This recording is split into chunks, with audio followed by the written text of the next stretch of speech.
mapagpalang gabi po sa ating lahat. Muli ako si Mia Sebastian and welcome to our daily devotion by Pastor Russell Ocampo. Today our devotion talks about ano ang original plan ng Diyos. So our concept is all about Old Testament theology. So ang Old Testament theology ay ang pag-aaral ng mga aral at katuruan sa bawat aklat ng lumang tipan at kung paano ito bumubuo ng iisang makasaysayang plano ng Diyos.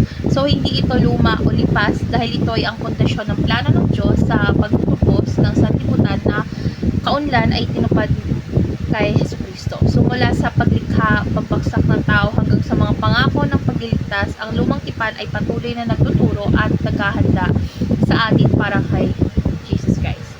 So, our Bible readings for today is all about Luke chapter 24, verse 27, ESV version.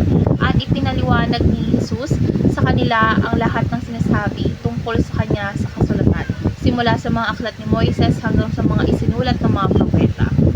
So, ngayon dito na tayo sa ating teaching. So, yung first teaching is the Old Testament tells us the original plan. So, ipinapakita sa Genesis na nilikha tayo ng Diyos ayon sa kanyang larawan upang maghari, magmahal at mamuhay kasama siya. So, ang plano ng Diyos ay palaganapin ang kanyang kawalhatian sa buong mundo sa pamamagitan ng kanyang nilikha. Second is the Old Testament explains to us the problem. So, sa kasalanan ni Adan at Eva, naputol ang ugnayan ng tao sa Diyos at pumasok ang kamatayan sa sanlibutan. So, ang lumang tipan ay nagpapakita kung paano ang kasalanan ay palaging humahadlang sa plano ng Diyos. And last is the Old Testament promises us the solution. So, mula sa Genesis chapter 3 verse 15 hanggang sa mga propesiya ng mga propeta is ipinangako ng Diyos ang tagapagligtas na dudurog sa kasamaan. So, ang pangakong ito ay natupad kay Jesus na siyang katuparan ng plano ng Diyos sa pagtubos.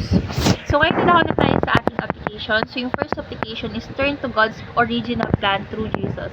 So, si Jesus Christ kasi ang naging daan natin pabalik sa original na layunin o plano ng Diyos para sa ating buhay. Isang buhay na may relasyon at pagsunod sa Kanya. So, ang tunay na kaganapan ng ating pagkatao ay matatagpuan lamang kay Kristo Jesus. Second is trust God's plan with patience and endurance. So, ang plano ng Diyos ay unti-unting isinasakatuparan sa Kanyang takdang panahon. So, ang ating tungkulin ay magtiwala kahit hindi natin agad nakikita ang buong larawan. And last is trace the story of Jesus throughout the Old Testament. So, sa bawat pahina ng Old Testament or ng Lumang Tipan is makikita natin ang anino ni Jesus, ang kordero, ang hari, ang tagapagligtas. So, dapat nating basahin ang Biblia na may pananabik na makita sa Kristo sa kabuuan ng kasaysayan.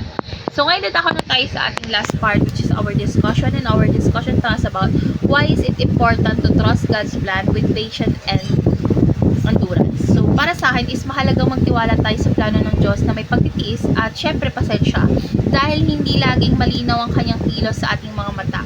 Pero tulad ng mga kwento sa Lumang Tipan is minsan tila lahat ng mga pangyayari ay baliktaran ng inaasahan natin. Pero sa bandang huli is makikita natin na may layunin pala ang lahat kung bakit yun yung nagaganap, bakit ay yun yung nangyayari. So, ang kabagalan ng katuparan ay hindi pagkukulang, kundi pagkakataong upang tayo'y tumibay sa pananampalataya.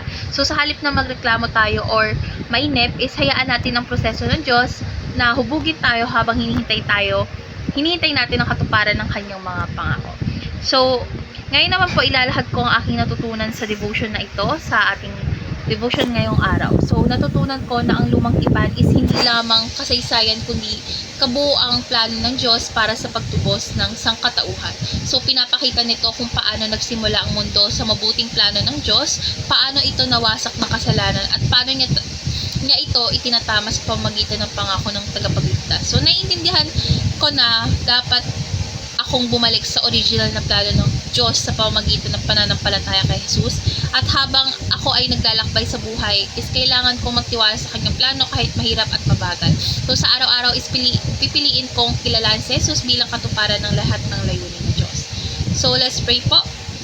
Lord God, Ama naming nasa langit, salamat po sa inyong original na plano na ipinahayag sa Lumang Tipan at tinupad sa pamamagitan ni Kristo. Lord, turuan mo po kami maunawaan ang kabuuan ng inyong kasaysayan at pagtiwala sa inyong plano. Kahit hindi po namin ito lubos na nauunawaan. Lord God, palanayin mo po ang aming pananampalataya, palakasin mo ang aming pagtitiis at tulungan mo po kaming lumakad araw-araw sa liwanag ng inyong salita sa pangalan ni Jesus. Amen.